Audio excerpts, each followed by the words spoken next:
Muy buenos días, amados hermanos.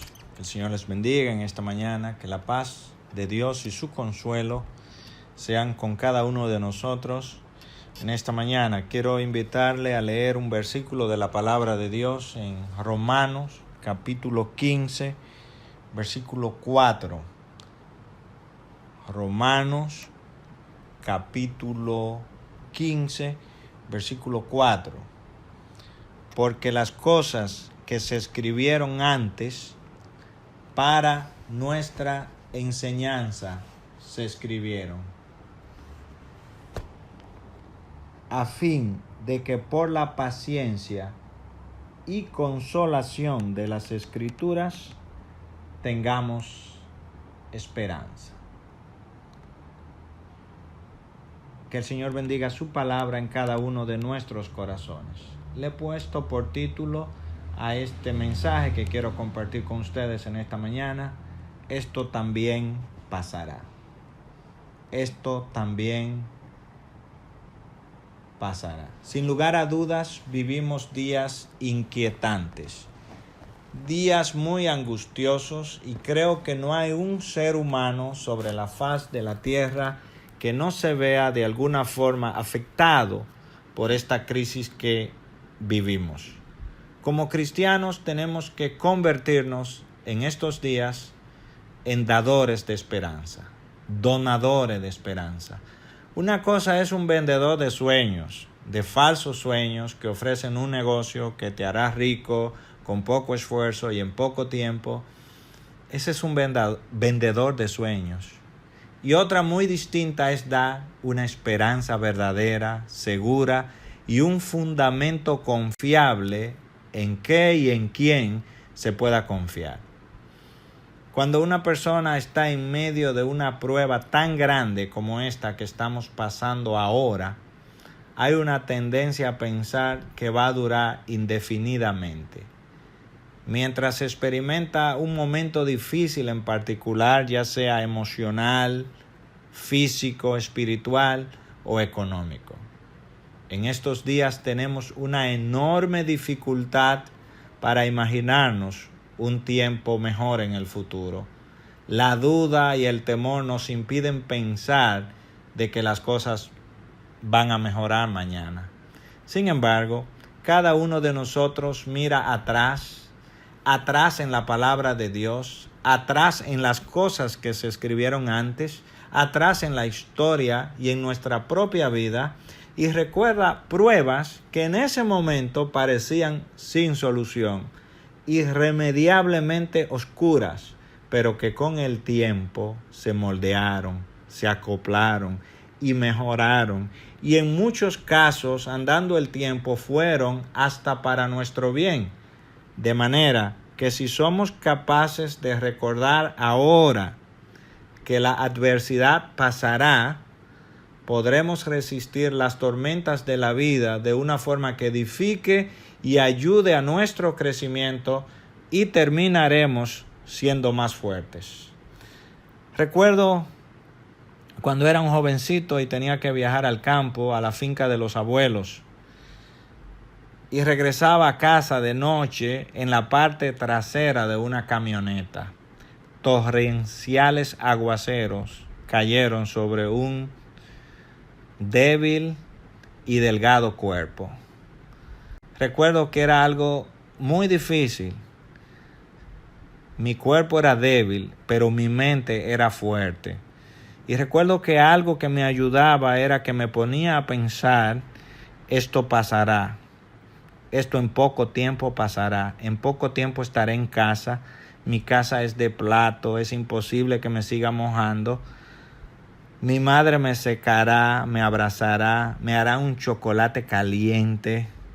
Me encanta el chocolate caliente. Y todo estará bien. Todo estará bien en poco tiempo. Y el pensar así me ayudaba a soportar un momento realmente difícil. Y ahora me digo: esto también pasará. Voy a estar bien. He estado en situaciones difíciles antes y el Señor me ha ayudado y lo volverá a hacer. Esto también pasará. Pronto iremos a la iglesia de nuevo. y escucharemos la palabra de Dios desde el púlpito. Escucharemos las lindas voces de los hermanos cantar y le daré un abrazo a los hermanos y haremos un chocoté y haremos un paseo y ya tengo el lugar donde iremos, porque esto también pasará. Tenemos, amados hermanos, muchas cosas a nuestro favor. Tenemos la historia a nuestro favor. Cosas, por ejemplo, que recordaba que en tiempos recientes dijeron que iban a acabar con todos nosotros. Los últimos 20 años, por ejemplo, para no ir muy atrás, en el 2000 había una gran incertidumbre con esto del I2K. ¿Qué iba a pasar con las computadoras, con los bancos, con todos los sistemas del mundo? ¿Se iba a borrar todo? ¿Qué iba a pasar con las economías y el dinero de la gente? Eso se solucionó. 2001 vino el Anthrax y los ataques terroristas. Se acabó todo, dije yo. Se acabó el turismo y al mes de los ataques terroristas vino la caída del avión dominicano, 12 de noviembre de 2001, y dije, se acabó el turismo, la gente va a tener miedo a volar, a viajar. No se acabó nada. Luego vino el virus del Nilo de Occidente. En el 2003 el SARS, 2005 la gripe aviar, 2008 la crisis económica, se va a acabar el mundo. 2009 vino una gripe porcina. 2010, recuerdan el petróleo que se derramó en el mar, aquel barco inglés que derramó un montón de petróleo y muchos peces murieron. Luego vino el 2012 el calendario maya que anunciaba el fin del mundo y un montón de gente se suicidaron y se hicieron películas porque el calendario maya anunciaba el fin del mundo, pero por la gracia de Dios aún seguimos aquí. 2013 Corea del Norte amenaza con destruirnos a todos. 2014 salió el ébola. Cuánto miedo por el ébola. Luego el ISIS, el terrorismo junto con Al Qaeda, luego el Zika y un montón de cosas más que han amenazado nuestra existencia. Y aún seguimos aquí y seguiremos aquí hasta el día glorioso que Dios nos llame a su presencia. Hemos vencido todo eso por la gracia y el poder de Dios. Y digo esto para que no se nos olvide. Para que no se nos olvide. Porque muchas veces las cosas se nos olvidan cuando estamos bajo presión. Y créanme, tampoco estoy tratando de minimizar este asunto. No lo hago. Porque yo lo estoy tomando en serio. Muy en serio, y le digo a usted que lo tome en serio y se cuide y cuide a los suyos. Pero también le digo que tampoco es lo peor que haya vivido la humanidad. Antes se vivió la peste negra y la peste bubónica, 1655, y del año 1918 al 1920 la fiebre española, que mató entre 30 a 50 millones de personas, que mataba alrededor de 1 millón de personas a la semana y acabó con el 25% de la población mundial en ese tiempo. Un momento intenso de dificultad. Un momento intenso de dificultad. Y eso es precisamente una crisis. Es un momento intenso de dificultad que requiere decisión. Requiere que entendamos la realidad y entendamos las cosas que podemos controlar y las que no podemos controlar. Porque nada va a producir más ansiedad que tratar de controlar cosas que no están a nuestro alcance. C.S. Lewis, teólogo, apologeta, escritor de un sinnúmero de libros, predicador, un profundo estudioso de la palabra, escribió un sinnúmero de libros, entre ellos Las Crónicas de Narnia, El problema del dolor, un tremendo libro que escribió este hermano también. Escribió estas palabras en Inglaterra en plena guerra Segunda Guerra Mundial, estaban aterrados por la bomba atómica. Escribió esto. En una manera pensamos demasiado en la bomba atómica. ¿Cómo vamos a vivir en una era atómica? Estoy tentado a responder. ¿Por qué? Porque si hubiera vivido en Londres en el siglo XVI, cuando la plaga visitó London casi cada año, o como si hubiera vivido en época de los vikingos, cuando terribles asaltantes te cortaban la garganta, o ciertamente como ya se está viviendo en la época del cáncer, sífilis, parálisis, la época de asaltos aéreos, accidentes de trenes, de autos y bombas atómicas. No permitamos que exageremos la gravedad de nuestra situación, porque créanme, señores, que de todos modos usted y yo y todo lo que ama no va a durar para siempre en este mundo. Y antes de la invención de la bomba ya estábamos sentenciados. Y en la mayoría de los casos la muerte ocurre de manera desagradable. Y es perfectamente ridículo andar quejándonos por ahí con caras largas porque haya aparecido otra de las tantas formas que hay de morir. Si vamos a ser alcanzados por la bomba o por cualquier otra cosa, entonces que nos encuentre haciendo buenas obras, orando, trabajando en la obra de Cristo y predicando el Evangelio, enseñando la esperanza que Cristo ofrece y da, siendo sensibles a la palabra, alabando al Señor, cuidando a los niños, cuidando a los ancianos, cuidando a los nuestros. Que no estemos apretujados como ovejas asustadas y pensando en bombas. Ellos podrán afectar nuestros cuerpos, pero no nuestra mente y nuestra fe. Por cierto, la bomba no cayó sobre ellos. No sucedió lo que ellos más temían. No sucedió lo que ellos más temían.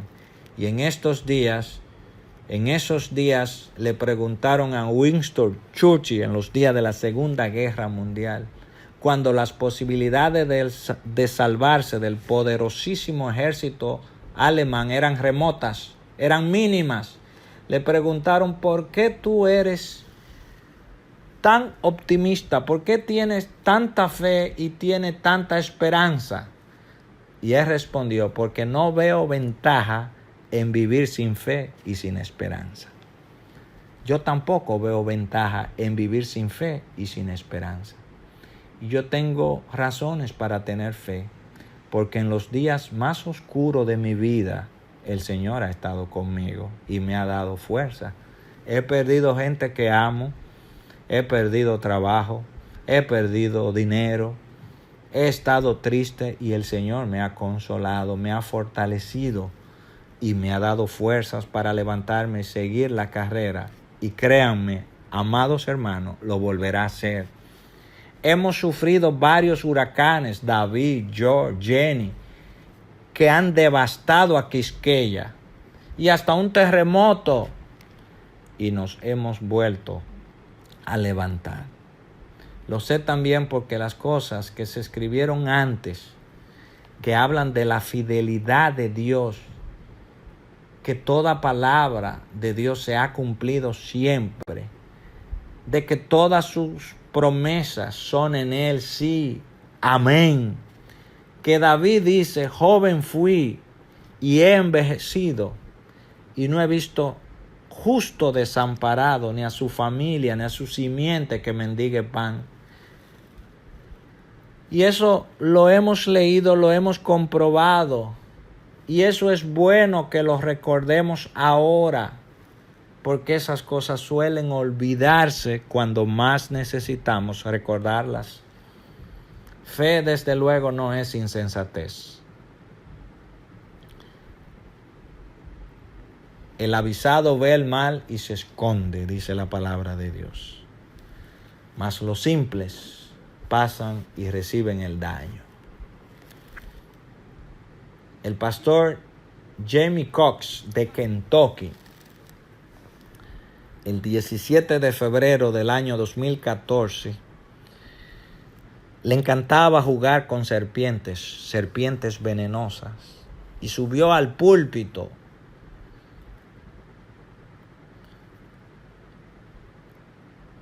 tratando de demostrar que podría sobrevivir a la picadura de una serpiente. La serpiente le picó y murió en pleno púlpito.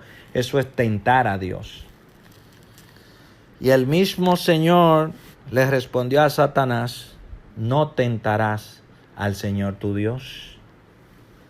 Noé construyó el arca cuando fue advertido del diluvio. José se abasteció cuando fue advertido de la sequía. José y María fueron advertidos de que Herodes deseaba matar al niño y huyeron a Egipto. Nehemías, cuando estaba construyendo el muro, dice la palabra de Dios en el capítulo 4, versículo 15 del libro de Nehemías, un gran líder con una tremenda visión. Dice la palabra de Dios: y cuando oyeron nuestros enemigos que lo habíamos entendido y que Dios había desbaratado el consejo de ellos, nos volvimos todos al muro, cada uno a su tarea. Desde aquel día la mitad de mis siervos trabajaban en la obra y la otra mitad tenía lanzas, escudos, arcos y corazas, y detrás de ellos estaban los jefes de toda la casa de Judá, los que edificaban en el muro, los que acarreaban y los que cargaban. Con una mano trabajaban en la obra y con la otra tenían la espada. Porque los que edificaban, cada uno tenía su espada ceñida a sus lomos, y así edificaban. Y el que tocaba la trompeta estaba junto a mí. ¿Qué les parece? Con una mano edificaban y con otra mano tenían la espada. Eran prudentes, se estaban cuidando del enemigo. Y el apóstol Pablo, cuando lo llevan a Roma y la nave da con aquel viento huracanado llamado Euroclidón, en Hechos capítulo 27. Allí hay dos versículos interesantes. El apóstol Pablo, en Hechos capítulo 27, versos 21 y 22,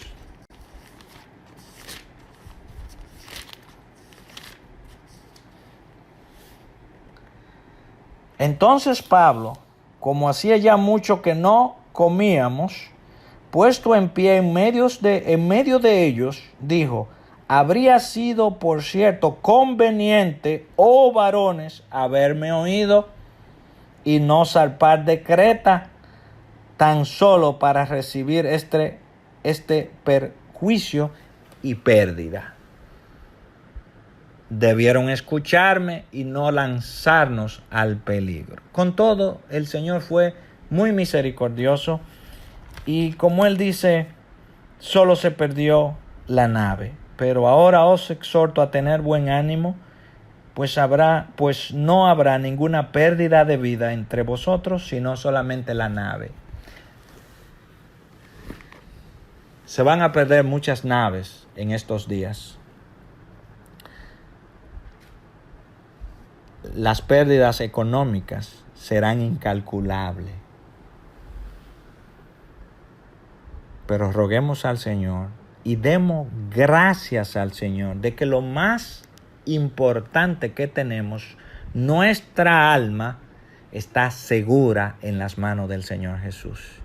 Y que Él también, por su gracia y su favor y en su infinita voluntad, puede ayudarnos a preservar nuestra vida. Fe tampoco es ignorar que el dolor y las pruebas nos van a alcanzar en algún momento de nuestras vidas. Por eso es que precisamente necesitamos paciencia, consolación y esperanza. Job dijo que como las chispas se levantan a volar por el aire, por los aires, así el hombre nace para la aflicción. El Señor Jesucristo dijo, en el mundo tendréis aflicción. Vamos a experimentar el dolor en algún momento de nuestra vida. A menos que una persona muera muy joven, le va a tocar algo del dolor. Algo de lo bueno y de lo malo nos va a tocar en este mundo. Vamos a disfrutar, ver nacer y crecer a nuestros hijos y sobrinos y los nietos y los hijos de los hermanos. Vamos a ir a bodas, a paseos, a viajes, de buenas comidas, de buenos cultos. Vamos a disfrutar de un montón de cosas que Dios ha puesto a nuestro favor. Pero también, a menos que una persona muera muy, muy joven, va a ver partir gente que ama, va a experimentar el dolor y las pruebas. Y nos va a tocar vivir momentos como este. Y esto nos enseña que la vida es difícil. Desde que el pecado entró al mundo, la vida es difícil. La vida es difícil para todos. No hay un ser humano que escape a las pruebas y a los momentos difíciles de la vida. La vida tiene momentos más difíciles que otros, como estos que estamos viviendo ahora. Sin embargo, la vida es más difícil para el que no piensa y no puede discernir. La vida es más difícil para el que no tiene paciencia y toma decisiones que empeoran las cosas. La vida es más difícil para el que no tiene a Cristo y por lo tanto no tiene un verdadero consuelo y esperanza. Qué bueno es tener al Señor y qué bueno es que no estamos solos. Gloria a Dios, porque podemos comunicarnos, porque estamos orando como nunca, porque podemos sentir de alguna forma la presencia, el contacto, la comunión con los hermanos. Gloria a Dios, porque el alimento espiritual no nos ha faltado, porque los hermanos se han encargado de que llegue a nosotros una buena meditación, un buen mensaje. Gloria a Dios, porque no nos ha faltado la comida. Gloria a Dios, porque nos dio tiempo de prepararnos. Gloria a Dios, porque hemos podido cuidar de las personas que amamos, estar pendientes de ellos. Gloria a Dios, porque la tasa de mortandad de este virus es muy baja. Es baja. Y yo voy a terminar preguntando.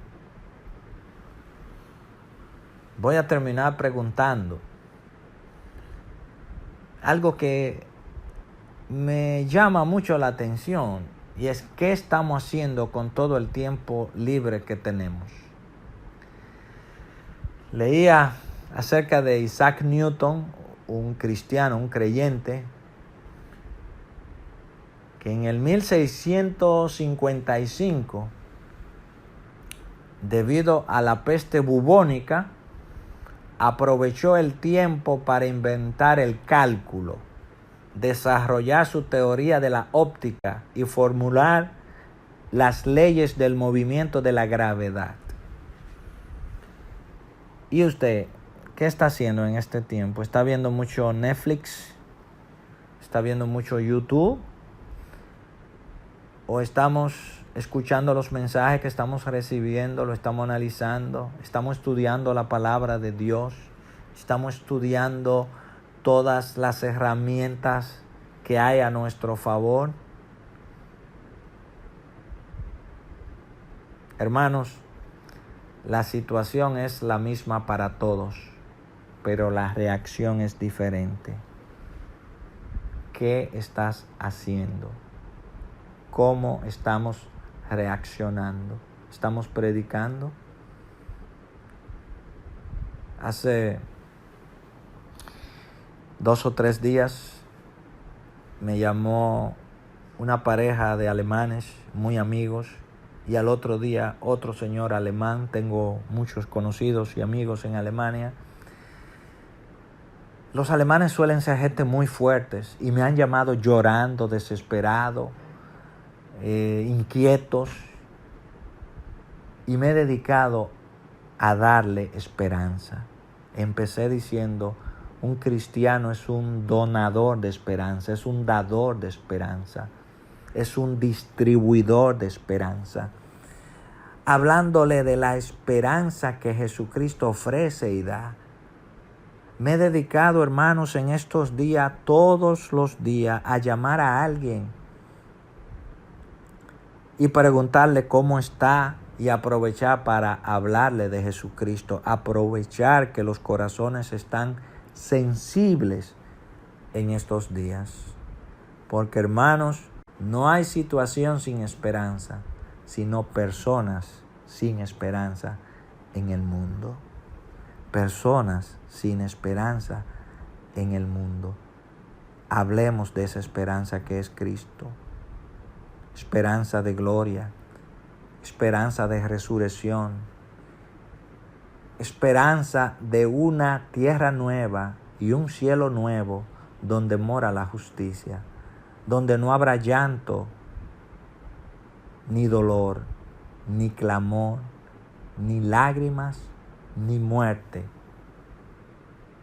Las cosas que tanto hoy están preocupando a la humanidad, el llanto, el dolor, el clamor, las lágrimas y la muerte. Los países se están llenando de esas cosas y no hay una civilización en la actualidad que esté exenta de esta amenaza. Pero tenemos en nuestras manos un tremendo antídoto, y es la sangre de Cristo que nos limpia de todo pecado. Es la sangre de Cristo que perdona y que salva. ¿Qué estamos haciendo en este tiempo que tenemos en casa? Aprovechemos para crecer en la gracia y en el conocimiento de Dios, para no perder qué quiere el Señor enseñarnos a través de esta prueba, y para testificar al mundo que hay una preciosa, segura y eterna esperanza en Cristo Jesús, que murió, pero que también resucitó y ofrece y da vida eterna. Esas cosas deben producir en nosotros paciencia, aguante, consuelo y esperanza. Que el Señor les bendiga.